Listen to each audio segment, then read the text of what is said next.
السلام علیکم. الحمدللہ رب العالمین والصلاة والسلام علی اشرف الانبیاء والمرسلین وعلی آلہ وصحبہ ومن استنى بسنتہ الی یوم الدین. اللہم اجعلنا منہم ومن الذین آمنوا وعملوا الصالحات وتواصوا بالحق وتواصوا بالصبر آمین یا رب العالمین. ثم اما بعد فاعوذ باللہ من الشیطان الرجیم. بسم اللہ الرحمن الرحیم. رب اشرح لی صدری ویسر لی امری واحلل عقدۃ من لسانی یفقہوا قولی. اللہم ثبتنا عند الموت بلا الہ الا اللہ. اے ہمارے اللہ، ہمیں ہماری موت پر کلمہ لا الہ الا اللہ پر ثابت قدم رکھیے. آمین یا رب العالمین. سورۃ یاسین. الحمدللہ ہم آیت نمبر 17 شروع کی تھی یا 16 شروع کی تھی؟ 16 آیت ہم نے، آیت نمبر 16 ہم نے شروع کر دی تھی، اور سورۃ یاسین کا دوسرا حصہ چل رہا ہے جس میں تاریخ سے ایک واقعہ، تاریخ کا ایک قصہ بیان کیا گیا ہے کہ اللہ تعالیٰ نے ایک بستی میں 2 رسول بھیجے، اور پھر ان 2 کی سپورٹ میں اللہ تعالیٰ نے ایک اور تیسرے کو بھیجا، جنہوں نے اپنی دعوت جو تھی وہ سمپلسٹک وے میں قوم کے سامنے، قریہ کے سامنے رکھی. آیت نمبر 16 میں آیا تھا قالوا ربنا یعلم انا الیکم لمرسلون. ان رسولوں نے کہا ہمارا رب جانتا ہے، یقیناً ہم سب تمہاری ہی طرف بھیجے ہوئے ہیں. اس میں جو سبق آپ نے اور میں نے کل دیکھنے شروع کیے تھے، اس میں ہم یہ دیکھ رہے تھے کہ انسان کو انبیاء اور رسولوں سے اپنی زندگی کے لیے جو سبق لینے چاہیے، اس میں آج کے دور کے حساب سے بہت اہم سبق یہ آتا ہے کہ چاہے دنیا آپ کے اسلام کے لیے کچھ بھی کہتی رہے، اگر آپ قرآن کو معجزہ اور آپ اپنے اسلام کو توحید کا پیغام سمجھتی ہیں تو آپ کا کنوکشن آپ کو اس اسلام کے اوپر عملی طور پر جمع کر رکھے. یہ ایک مین سبق ہے جو ان تمام آیات میں سے ایکسٹریکٹ کے طور پر سمجھا جا سکتا ہے، اس لیے کہ ان رسولوں کے بارے میں جہاں تک سورۃ یاسین کی آیات بتاتی ہیں، ان رسولوں کا یہاں کوئی فالوور نہیں تھا. حالانکہ ایک قریہ کے اندر 3 رسول ایٹ اے ٹائم موجود تھے، لیکن فالوور کوئی نہیں تھا. فالوور نہ ہونا، سامنے لوگوں کا نہ ہونا، خاندان میں سپورٹ نہ ہونا، یہ انسان کو اس کے عمل سے دور نہ کر دے. یہی تعلیمات ہمیں قرآن رسولوں کی کہانیوں اور قصوں سے دینے کی کوشش کر رہا ہے. آج جس دور کا آپ اور میں حصہ ہیں، اس میں آپ اور میں تو کسی لیول تک پھر بھی ہمت کر کے کسی نہ کسی عمل کے اوپر جڑے رہتے ہیں، لیکن آپ اگر اپنی یوتھ کو دیکھیں، اپنی اولادوں کو دیکھیں، تو ان کے لیے اسلام کے شعائر کے اوپر قائم رہنا، بیسک آبلیگیشنز کو ہی تھام کر رہنا بہت چیلنجنگ ہو جاتا ہے. وہ اس لیے ہوتا ہے کہ آس پاس ماحول اسلامی نہیں ہے، آس پاس لوگ پریکٹسنگ مسلم نہیں ہیں. انفیکٹ جو خود مسلمان ہیں اور وہ سم ہاؤ کسی طرح سے ہمارے بچوں کے لیے ایک پاور کی پوزیشن میں ہیں. آپ اپنے ایک 12 سال، 15 سال، 16 سال، 24 سال کے بچے کو ذہن میں لے کر آئیں جو اسکول، ہائی اسکول اور یونیورسٹیز میں جاتے ہیں. جب وہ پاپولر کلچر یہ دیکھتے ہیں کہ خود ان کے مسلمان ٹیچر اسلام کے خلاف باتیں کر رہے ہیں، یا وہ کہہ رہے ہیں کہ اسلام کو زیادہ جو ہے وہ اسکول، کالج، یونیورسٹی میں ڈسکس کرنے کی ضرورت نہیں ہے، تو بچے سوچنا شروع ہو جاتے ہیں کہ اس کا مطلب ہے کہ یہ کوئی اتنی اہمیت کی بات نہیں ہے. اور جب آپ کا انٹیلیجنسیا، جب آپ کا ایکیڈیمیا ایسی باتیں کرتا ہے، سو یوتھ کے دماغ میں یہ بات آتی ہے کہ میری اماں کے پاس ایکیڈیمیا جیسا علم تھوڑی ہے، تو اگر میری اماں جو ہیں وہ رواجی، سماجی یا قرآن کے دین کی بات کر رہی ہیں تو وہ زیادہ نہیں جانتی، میرا اسکول اور میرے ٹیچرز بہت زیادہ جانتے ہیں. اپنے بچوں کو یہ کنوکشن رسولوں والا ٹرانسفر کرنا ماؤں کا کام ہے کہ چاہے ٹیچرز بھی اسلام کے خلاف بولیں، چاہے اسکول بھی سٹل انداز میں اسلام کے خلاف زہر دماغوں میں ڈالے. اور اسکول، کالجز خاص طور پر ایک ایسا میڈیم ہے جو ہمارے بچوں کے دماغوں کو بہت سٹل انداز میں پلیوٹ کرتا ہے. اسکولز کے پلیٹ فارمز کے اوپر جو ڈیبیٹس، جو مختلف سپیکرز آتے ہیں جن کو اسپیشل سپیکرز کہہ کے بلایا جاتا ہے، موسٹ آف دا ٹائم جو کمپلسری ٹائمنگز کے اندر سپیکرز کو بلایا جاتا ہے، اس میں آپ دنیا بھر کے سپیکرز کو بلا سکتے ہیں، ہر طرح کے ٹاپک پر بات کرنے کے لیے بلایا جا سکتا ہے. لیکن اسلامک سپیکر کو آپ اس ٹائم پہ بلاتے ہیں جس ٹائم پہ اسٹوڈنٹس کے لیے کمپلشن بھی نہیں ہوتی ہے، اور اس ٹائم پہ یوزلی اسٹوڈنٹ اتنے تھکے ہوئے ہوتے ہیں کہ وہ رکنا پسند نہیں کرتا ہے. سو ہر چیز پر ڈبیٹ ہو جائے گی, ہر چیز پر ڈسکشن کیا جائے گا, لیکن اسلامک ڈسکشنز کی جب بات آتی ہے, جب اسلامک ڈاگما کو پروموٹ کرنے کی بات آتی ہے, اس وقت اسکول, کالجز, یونیورسٹیز کی طرف سے بہت آرام سے آپ کو ایک جملہ سننے کو مل جاتا ہے کہ ہم اس پلیٹ فارم پر ریلیجن ڈسکس نہیں کرتے ہیں. سو یہ کنوکشن آپ کو اپنی اولادوں کو دینا پڑے گا کہ چاہے ماحول کنڈیوسو نہ بھی ہو, ان کو اپنے دین کو نہیں چھوڑنا. اس چیز کو ہم اگر ان کو سمجھائیں گے, اور قرآن کی سورہ یوسف کی آیت ادعو اللہ علی بصیرہ, میں اللہ کے دین کی طرف دعوت دیتا ہوں فل انسائٹ کے ساتھ. یہ انسائٹ آپ کے اور آپ کی اولاد کے اندر آنا چاہیے. مجھے پورا احساس اور مجھے پورا اللہ پر توکل اور دین پر توکل ہو کہ میں اس دین کے اوپر عمل کیوں کر رہی ہوں. بعض لوگ آج اکیلے ہونے کی وجہ سے, خاندان میں اور معاشرے میں اور دوستوں میں سپورٹ نہ ہونے کی وجہ سے دین میں آگے نہیں بڑھ پاتے. بعض لوگوں کے لیے شیطان بعض کم عمل لوگوں کو, یا بعض یوں سمجھ لیجئے کہ بہت بیئر منیمم عمل کرنے والے لوگوں کو ہی ایک بہت بڑا بلڈنگ, ایک سٹمبلنگ بلاک بنا دیتا ہے. آج الحمدللہ جس شہر میں آپ اور میں رہتے ہیں, وہاں دین کی تعلیم بہت تیزی سے عام ہو رہی ہے, اور اگر آپ گھر سے نہیں بھی نکلتے ہیں تو آپ کو یوٹیوب پر اور آپ کو واٹس ایپ پر بہت کچھ سننے کو مل جاتا ہے. دین کی تعلیم عام ہو رہی ہے, شریعت کا حلال اور حرام واضح ہو رہا ہے, مسلمانوں کی آبلیگیشنز سامنے آ رہی ہیں, رسول اللہ صلی اللہ علیہ وسلم کا کردار کھل کر سامنے آ رہا ہے, صحابہ کی قربانیاں نظر آ رہی ہیں. اس کے باوجود آپ کو ایک میجر میجورٹی نظر آتی ہے جو دین پر اپنی بے عملی کا سارا نزلہ گراتی ہے مولویوں کے اوپر. ہے نا ایسی ایک میجورٹی, وہ کہتے ہیں کہ ہم ایسے دین پر عمل کیسے کر سکتے ہیں جس کے مولوی ایسے ہیں. حالانکہ اگر آپ اپنے آپ کو اللہ کے بتائے ہوئے عقیدے پر لے کر آ جائیں, ایمان پر لے کر آ جائیں, اسلام پر لے کر آ جائیں, تو آس پاس کتنے ہی بے عمل لوگ کیوں نہ ہوں, آپ اپنے آپ کو کنوکشن کے ساتھ, فرمنس کے ساتھ جو ہیں وہ اسلام پر جمع کر رکھتے ہیں. یہی چیز آج مجھے اور آپ کو اپنے اندر ڈیولپ کرنے کی ضرورت ہے. آس پاس کے مسلمانوں کی بے عملی مجھے عمل سے دور نہ کرے اور میرے ایمان کو شیٹرڈ نہ کرے. انبیاء نے یہی کر کے دکھایا. آپ دیکھیں, ہم پڑھے لکھے لوگ ہیں الحمدللہ, اور ہمارے طبقے کے اندر اس طرح کے سوال کر کے بہت کنفیوژن کریٹ کیے جاتے ہیں, اور ان سوالوں سے دین سے دور ہوا جاتا ہے جو دین کا بیسک نہیں بنتے. مثال کے طور پر یہ بہت کامنلی بے عمل ہونے کے لیے دلیل دی جاتی ہے کہ ہمیں سمجھ نہیں آتا کہ رسول اللہ صلی اللہ علیہ وسلم نے اتنی شادیاں کیوں کی.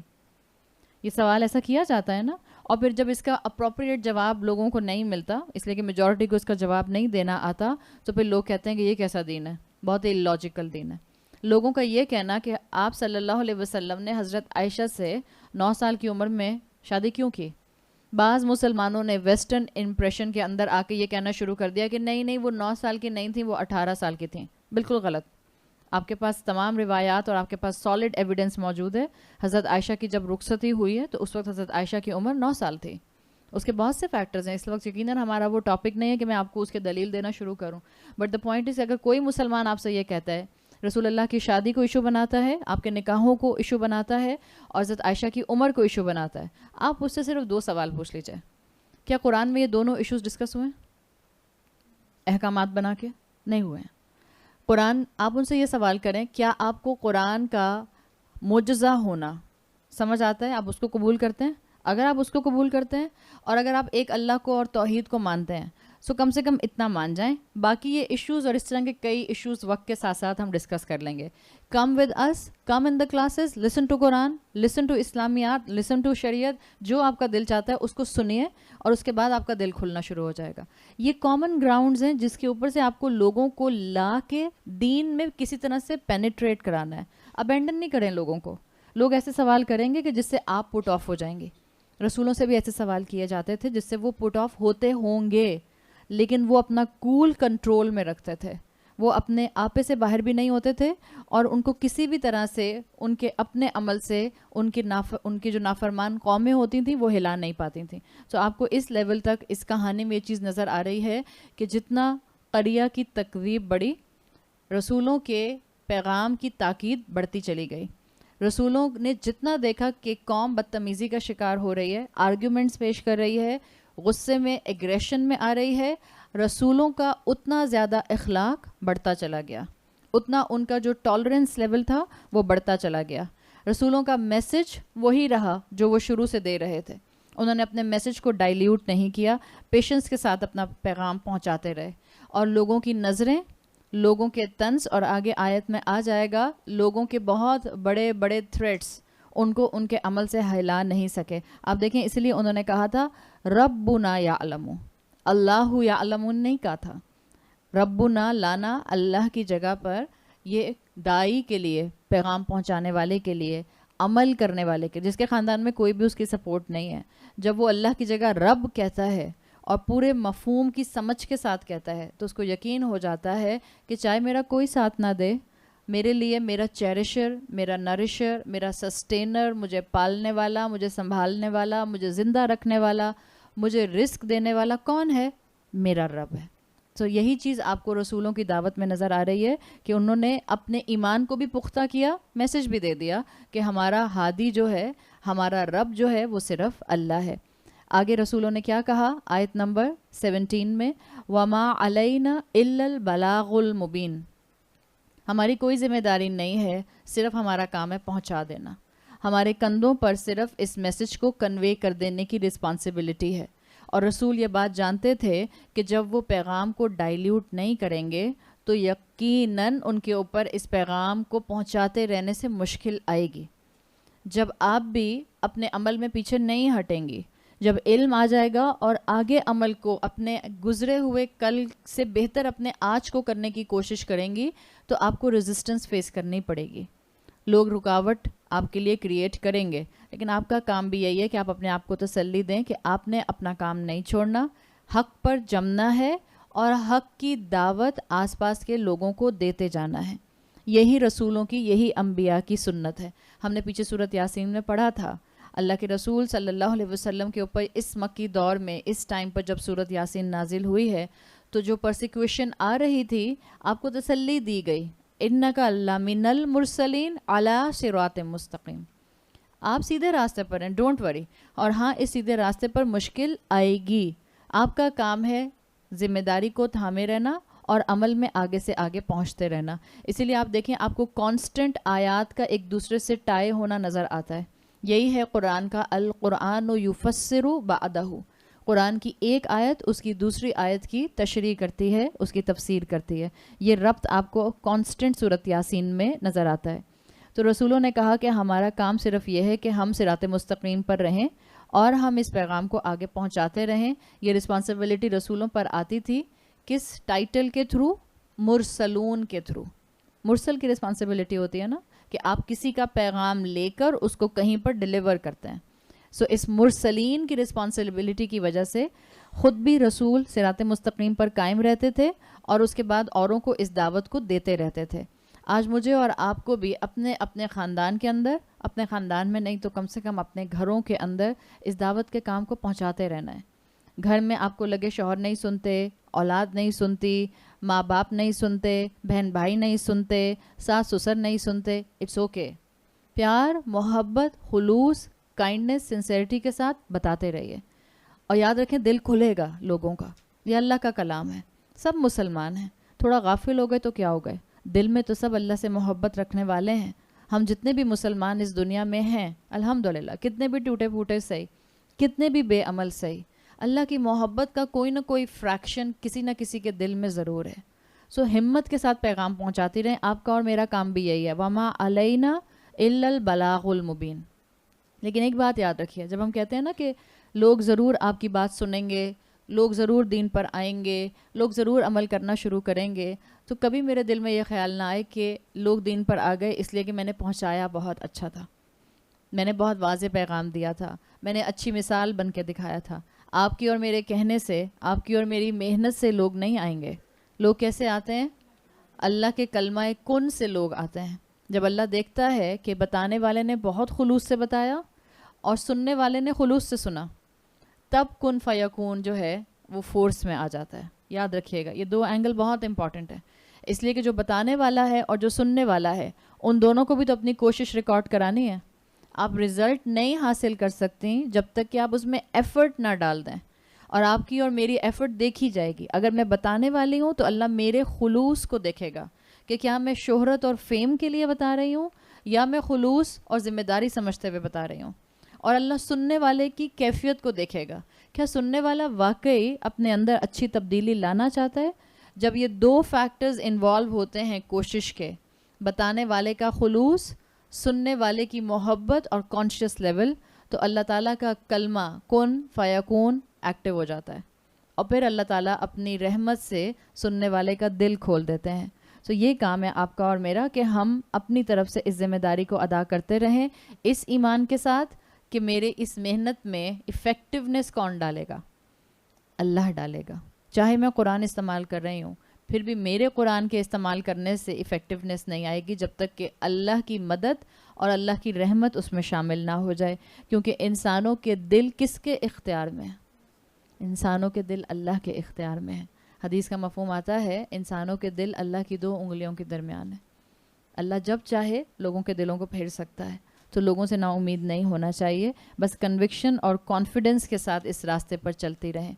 جہاں تک بلاغ اور مبین، یہ 2 ٹرمینالوجیز آپ کے سامنے آ رہی ہیں. قرآن میں کثرت کے ساتھ یہ 2 آپ کو کمبینیشن الفاظ کے یہ پیئر آپ کو ملتا ہے بلاغ المبین کا. بلاغ کہتے ہیں کمیونیکیشن کو، عام زبان میں ہم کہتے ہیں بلاغ از کمیونیکیشن. بلاغ از عربی زبان میں is not just communication, it's the most effective way of communication. اگر آپ اس کو دیکھیں، عربی زبان میں پوری ایک سائنس ہے جس کو بلاغہ کہا جاتا ہے. آپ میں سے کچھ لوگوں نے سنا ہوگا جو کہ عربی گرامر پڑھتے ہیں. بلاغہ ایک پوری سائنس ہے. بلاغہ is the most effective way of communication. صرف پہنچا دینا نہیں ہے، افیکٹو وے میں پہنچا دینا ہے. اور کس طرح سے افیکٹو وے میں پہنچا دینا ہے، اس میں وہ کہتے ہیں کہ یہ کانسیپٹ ہے کہ انسان جو الفاظ بولتا ہے یہ الفاظ ویپنز کی طرح ہوتے ہیں. جب آپ ویپنز جو ہیں وہ استعمال کرتے ہیں، مثال کے طور پر آپ بوئنگ ایرو استعمال کر رہی ہیں، تیر چلا رہی ہیں، سو آپ کے اس تیر کو پھینکنے کی ڈائریکشن کہاں ہوگی؟ جہاں ٹارگیٹ ہوتا ہے. جب آپ دعوت و تبلیغ میں الفاظ استعمال کرتی ہیں تو یہ الفاظ ویپن ہوتے ہیں اور ان کا ٹارگیٹ سامنے والے کا دل ہوتا ہے. مفسرین کے مطابق آپ کی دعوت کے الفاظ، اور اگر آپ دعوت نہیں بھی دے رہے، ایک دعوت ہوتی ہے اس طرح ہم کلاس سسٹم، کلاس سٹائل کے انداز میں دعوت دے رہے ہیں. ایک ہم چلتے پھرتے دعوت دے رہے ہوتے ہیں، ہم جو گھروں میں عام گفتگو کر رہے ہوتے ہیں، ہم جو فون پر گفتگو کر رہے ہوتے ہیں، ہم جو اپنی میٹس کے ساتھ جو ہیں وہ کمیونیکیشن کر رہے ہوتے ہیں، ہم جب اپنے گھر میں والدین کے ساتھ کمیونیکیشن کر رہے ہوتے ہیں، اٹس آل ٹائم دعویٰ. سو آپ جب بھی کوئی بات کرتے ہیں، گفتگو کرتے ہیں، آپ کے الفاظ ویپنز کی طرح ہوتے ہیں. اور جب آپ کے الفاظ ویپنز ہوتے ہیں تو ان کا ٹارگیٹ سامنے والے کا دل ہوتا ہے. جتنے آپ کے الفاظ میں خلوص ہوگا اتنا دل پر جا کر امپیکٹ سٹرونگ ہو جائے گا. یاد رکھیے گا یہ بات، کیونکہ یاد رکھیں ہم نے کہا بلاغ وہ کمیونیکیشن ہوتی ہے جو افیکٹو ہو. تو اسکالرز کہتے ہیں بلاغ وہ کمیونیکیشن ہے جو سیدھی کانوں سے چیسٹ میں، دل کے اندر پینیٹریٹ کر جاتی ہے، which will trigger your emotions. This is بلاغ. بلاغ ایسے پہنچا دینا کہ سننے والے کے ایموشنز ٹریگر ہو جائیں، ایسے پہنچانا کہ سامنے والے کے اندر آپ کا جو ایک ایموشنل ہائی تھا وہ ٹرانسفر ہو جائے، جو آپ کے جذبات تھے وہ آپ کے الفاظ کے تھرو وہاں ٹرانسفر ہو جائیں. تو بلاغ ہوتا ہے ہارٹ پینیٹریٹنگ ٹرانسفارمیٹیو کمیونیکیشن. اگر میں اس کو بہت سمپلیفائی فارم میں بتاؤں آپ کو، وہ جو آپ کے سیدھے دل میں جا کر اتر جائے. It's not just communication, it's most effective penetrating transformative information یا کمیونیکیشن. اللہ تعالیٰ نے کہا کہ بلاغ ہے جو آپ کے دل کے اندر تبدیلی لائے. اور یاد رکھیں پیچھے آیات آئی تھیں، اللہ نے کہا تھا اللہ مردوں کو زندہ کرتا ہے. انا نحن نحیی الموتى. جو دل مردہ ہیں، جو روحیں مردہ ہیں، جو روحیں بیمار ہیں، جو روحیں پیرالائزڈ ہیں، اللہ کا کلام ان کو دوبارہ زندگی دے سکتا ہے. اس لیے ہمارا کام صرف یہ ہے کہ ہم پہنچا دیں مردہ کو زندگی دینے کے لیے. پھر آپ دیکھیں کہ دوسری یہاں پر جو چیز آئی ہے جو بہت امپورٹنٹ ہے، اللہ نے خالی بلاغ نہیں کہا، اس کی کوالٹی ایک اور آئی ہے. بلاغ اٹ سیلف افیکٹو کمیونیکیشن ہے جو ایموشنز کو ٹریگر کرتا ہے، لیکن اللہ نے اس کی ایک اور کوالٹی ساتھ میں دی ہے، المبین. المبین ابانا سے ہے، حمزہ با الف نون. ابانا مطلب ہوتا ہے ٹو سیپریٹ، یعنی یہ وہ افیکٹو کمیونیکیشن ہے جو صرف آپ کے ایموشنز کو ٹریگر نہیں کرے گی، بلکہ صرف آپ کے ایموشنز کو اپیل نہیں کرے گی، بلکہ یہ جا کے آپ کے مائنڈ سیٹ میں رائٹ اور رانگ کی کلیئرٹی دے دے گی. ابانا ٹو سیپریٹ، کس چیز کو سیپریٹ کرنا؟ جھوٹ کو سچ سے، باطل کو حق سے، جو ظلمات ہیں ان کو نور سے. صحیح, یہ خود بخود سیپریٹ کرتا ہے. بلاغ از آلریڈی افیکٹو کمیونیکیشن. بلاغ امپیکٹ کرتا ہے ایموشنس کو. مبین امپیکٹ کرتا ہے فریم آف مائنڈ, آپ کی تھنکنگ پیٹرن کو. سو قرآن بہت افیکٹو کمیونیکیشن ہے. قرآن صرف آپ کے دل کو نہیں چھوتا, قرآن آپ کے دماغ کے جو تھنکنگ پیٹرن ہیں ان کو بھی کلیئرٹی دے دیتا ہے, ان کو بھی سمجھ دے دیتا ہے. آپ کا اور میرا کام یہی ہے, جب بھی آپ دین کے حوالے سے کسی کو سمجھانا چاہیں, یا آپ کو تمام اسکالرس کے اندر حکمت نظر آتی ہے, ان کی میتھڈالوجی نظر آتی ہے. رسول اللہ صلی اللہ علیہ وسلم اور تمام رسولوں کی میتھڈالوجی یہی ہوتی تھی کہ جب وہ اسپیچ دیتے تھے تو ان کی اسپیچ میں صرف اور صرف جذبات نہیں ہوتے تھے. اب اتنے جذبات آئے کہ مائک پہ ایک ہاتھ مارا اور مائک وہاں نیچے گر گیا. بعض لوگوں کی اسپیچ میں اتنے جذبات ہوتے ہیں, ایک مائک نیچے گرتا ہے, پھر دوسرا مائک نیچے گرتا ہے, پھر تیسرا مائک نیچے گرتا ہے. سو جذبات بھی ہوں, ایموشنس کو بھی ٹریگر کریں, بٹ وہ چیز آپ کے انٹلیکٹ کو بھی ٹریگر کرے.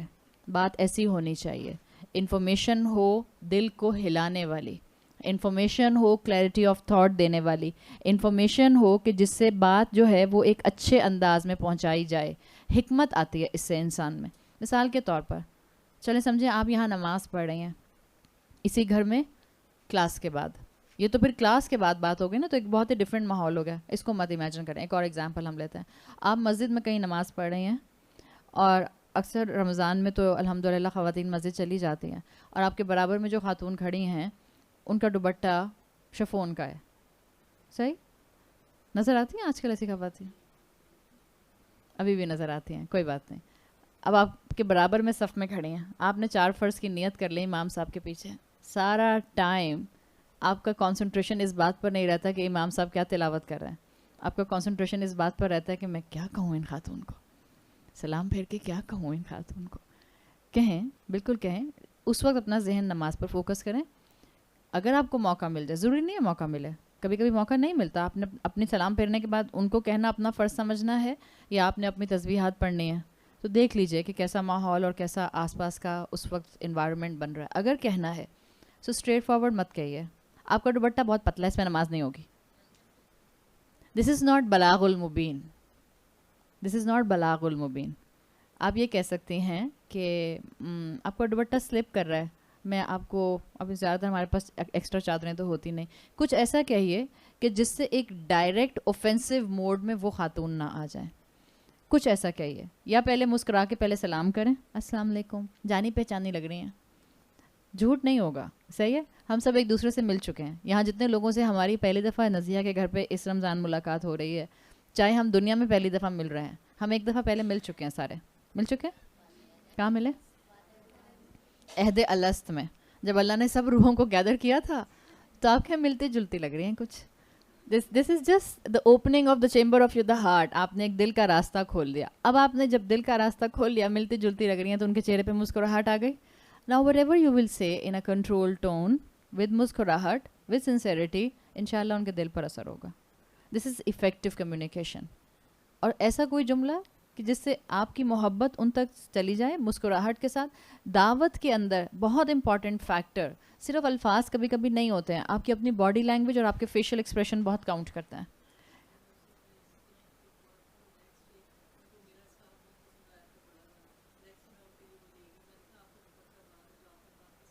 ہاں بالکل, یہ سب سے اچھا طریقہ ہے. الحمدللہ یہ سب سے اچھا طریقہ ہے کہ بجائے اس کے کہ آپ اور میں ان کو اوفینسو ہو کر کے آپ کا دوپٹہ بہت پتلا ہے, نماز نہیں ہوگی اس کے اندر آپ کی, یہ کہنے کے بجائے ایک بلاغ المبین والا کانسیپٹ جو ہے وہ ہم اپنے اندر لانے کی کوشش کریں. اور جتنا انسان قرآن سے جڑتا ہے, جتنا انسان انبیاء اور رسولوں کی تبلیغ کے انداز کو سنتا ہے, اتنا انسان کے اندر یہ ٹھہراؤ, یہ میچورٹی, یہ حکمت آتی جاتی ہے. تو اللہ تعالیٰ ہم سب کو بھی یہ انبیاء اور رسولوں والی بلاغ المبین والی کلیئرٹی دے دے. آگے آیت نمبر 18 میں اب قوم کاؤنٹر آرگیومنٹ کر رہی ہے.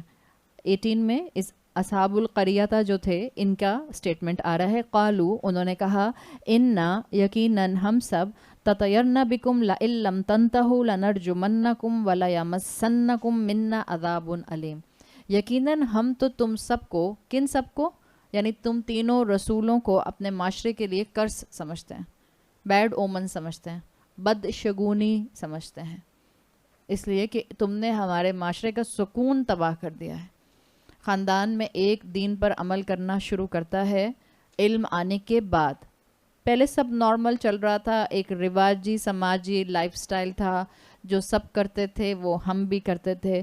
پھر اللہ کی رحمت سے، ماں باپ کی دعاؤں سے، انہی ماں باپ کی دعاؤں سے جو پھر بعد میں ہمیں بہت ڈانٹتے بھی ہیں۔ میں تو ہمیشہ یہی کہتی ہوں کہ ماں باپ کی دعاؤں کے بغیر ہم یہاں تک نہیں پہنچتے ہیں۔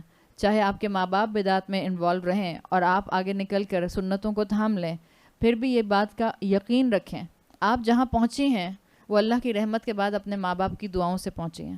اگر یہ احساس آپ کے اندر رہے گا، آپ کبھی ماں باپ کے سامنے بدتمیزی نہیں کر سکتے ہیں، آپ کبھی بے ادبی سے بات نہیں کر سکتے ہیں، آپ کبھی ان کے رائٹ کو نگلیکٹ نہیں کر سکتے ہیں۔ تو جب خاندان میں سب ایک جیسا چل رہا ہوتا ہے، سب ٹھیک ٹھاک ہوتا ہے۔ پھر جب علم آتا ہے کسی ایک کے پاس اور وہ دیکھتا ہے کہ صحیح احادیث کا علم یہ ہے، صحابہ کا عمل یہ تھا، رسول اللہ صلی اللہ علیہ وسلم کی تعلیمات اور قرآن یہ کہتا ہے، اور وہ اپنے 1 2 4 عمل کو بدلنے کی کوشش کرتا ہے، تو سارا معاشرہ اس کے پیچھے اور سارا خاندان اس کے پیچھے پڑ جاتا ہے، یہ کہہ کے کہ تم نے تو گھر کا سکون ختم کر دیا ہے۔ دس از کامن۔ ایک عورت کہتی ہے میں نے فیصلہ کیا ہے کہ میں حجاب کروں گی اور میں ہر نامحرم سے حجاب کروں گی، یا میں آگے بڑھ کر ہر نامحرم سے اپنا چہرہ چھپاؤں گی۔ پورا خاندان اس کی جان کو آتا ہے کہ نہیں آتا؟ اگر بیٹی بھی ارادہ کرتی ہے تو ماں کہتی ہے کہ مجھے تو ہارٹ فیل ہو جائے گا، اس کے رشتے کیسے آئیں گے؟ مائیں روکتی ہیں کہ نہیں روکتی ہیں؟ مائیں روکتی ہیں۔ اور اگر مائیں یا بیوی کسی کام میں ارادہ کر لیتی ہے اور شوہر روکتا ہے تو پھر بھی ایک آپ کو جو ہے وہ کانسٹنٹ ریزسٹنس فیل ہوتی ہے۔ یہی انداز آپ کو یہاں ان قریہ والوں کا محسوس ہو رہا ہے۔ رسولوں سے کہہ رہے ہیں کہ تم ہمارے معاشرے کا سکون خراب کر رہے ہو، تم ہمارے معاشرے کی بدشگونی ہو، بیڈ اومنز ہو، اس لیے کہ ہم تمہیں اپنے لیے قرض سمجھتے ہیں۔ لَإِن لَمْ تَنْتَهُوا، دیکھو اگر تم باز نہ آئے، تھریٹس پر اتر آئے، دھمکی دے رہے ہیں، اور دھمکی دے رہے ہیں مرسلون کو۔ لَإِن لَمْ تَنْتَهُوا، اگر تم لوگ باز نہ آئے تو ہم کیا کریں گے؟ لَنَرْجُمَنَّكُمْ، ہم تم سب کو، ہم تم تینوں کو رجم کر دیں گے۔ رجم کا لفظ ہمارے لیے جانا پہچانا ہے۔ رجم آپ کو اسلامک شریعہ کے اندر، شریعہ سائنسز کے اندر، حدود کے اندر، سزاؤں کے اندر ایک ٹرم ملتی ہے، رجم، سٹوننگ ٹو ڈیتھ۔ رجم کیا جاتا ہے اس شخص کو جو شادی شدہ ہونے کے باوجود کسی دوسری عورت کے ساتھ زنا کرے، یا وائس ورسا، ایک عورت جو شادی شدہ ہونے کے باوجود کسی دوسرے مرد سے زنا کرے، ایکسٹرا میرٹل افیئرس کا شکار ہو جائے۔ اسلامک شریعہ سائنسز کے اندر رجم اس کو بھی کیا جائے گا جو ہومو سیکشوالٹی کا شکار ہوگا، اس کی سزا بھی رجم ہونا ہے۔ سو ایک رجم اسلامک سائنسز کے اندر حد پنشمنٹ ہے۔ ایک اس کا مفہوم ہوتا ہے رجم کرنا، سٹوننگ ٹو ڈیتھ، پتھر مار مار کر ہلاک کر دینا، اور کوئی اپولوجیٹک ہونے کی ضرورت نہیں ہے یہ سوچ کے کہ اچھا اسلام میں اتنی باربیرک سزا بھی ہے۔ یہ سزا موسیٰ علیہ السلام کے ٹائم سے اب تک اسلام نے کنٹینیو کی ہے۔ تورات دی گئی تھی موسیٰ علیہ السلام کو، ان کی کتاب میں، اس تورا میں یہی جو شریعہ تھی، یہی جو حد تھی، یہ تمام بنی اسرائیلیوں کے لیے بھی ان سزاؤں کے لیے تھی۔ اسلام نے اس کو آگے کنٹینیو کیا۔ ایک انسان رجم ہوتا ہے، کئی 100 کو، کئی ہزاروں کو آگے جو ہے وہ فائدہ ہو جاتا ہے، وہ عبرت لے لیتے ہیں۔ سو جو حدود ہیں اسلام کی، ان کی بڑی حکمتیں ہیں۔ اگر آپ اسکاٹ فری چھوڑ دیں گے سارے قاتلوں کو تو پھر معاشرے کے اندر انارکی ہوگی۔ صرف کراچی کے اندر اتنی ٹارگٹ کلنگ کیوں ہوتی رہتی تھی؟ اللہ کی رحمت سے رک گئی، اللہ اپنی حفاظت میں رکھے آئندہ بھی، اس لیے کہ کوئی مرڈرر پکڑا نہیں جا رہا۔ جب کوئی پکڑا نہیں جائے گا تو پھر عبرت کیسے آئے گی؟ جس کا دل چاہتا ہے ایک بلٹ چلاتا ہے، کسی کو مار دیتا ہے۔ انسانی جان کی کوئی ویلیو نہیں رہی ہے، انسانی جان زیادہ سستی ہو گئی ایک موبائل فون کے مقابلے میں۔ تو یہ جو سزائیں ہیں ان میں بڑی حکمتیں پوشیدہ ہیں۔ رجم کا ایک مفہوم تو وہی ہے جو سزاؤں والا ہے، سٹوننگ ٹو ڈیتھ۔ دوسرا رجم کا ایک اور مفہوم عربی زبان میں آتا ہے کہ آپ جب بھی کسی کو دیکھیں اس کو پتھر ماریں۔ دس از اے ویری کامن تھنگ، لیکن ہم اس کو ریلیٹ نہیں کر پاتے کیونکہ ہمارا عربی زبان کے ساتھ فہم سٹرونگ نہیں ہے۔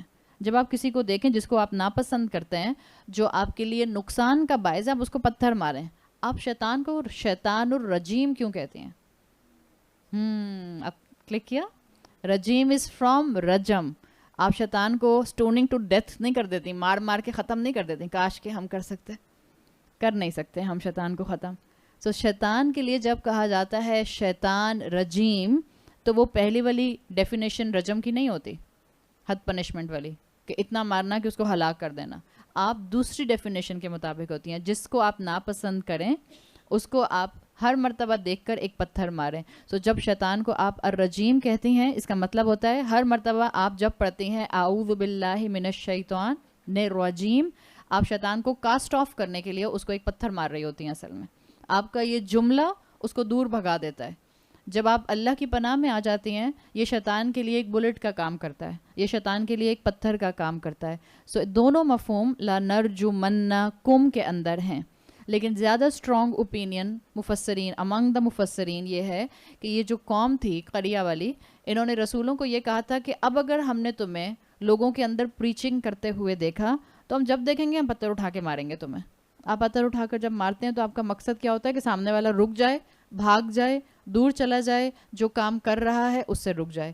آبویسلی جو قریہ والے تھے وہ رسولوں کو رجم کر کے مار نہیں سکتے تھے، اس لیے کہ اسلام کا ایک اصول ہم سب جانتے ہیں، انبیاء قتل ہوئے ہیں، رسول قتل نہیں ہوئے. آپ اٹھا کر ساری ہسٹری پڑھ لیجئے، آپ سارا قرآن پڑھ لیجئے. یہ اللہ کی سنت ہے، اللہ تعالیٰ نے اپنے رسولوں کو قتل نہیں ہونے دیا، انبیاء کا مرڈر ہوا. اور یہ لوگ کون تھے جو تین تھے؟ یہ تینوں رسول تھے.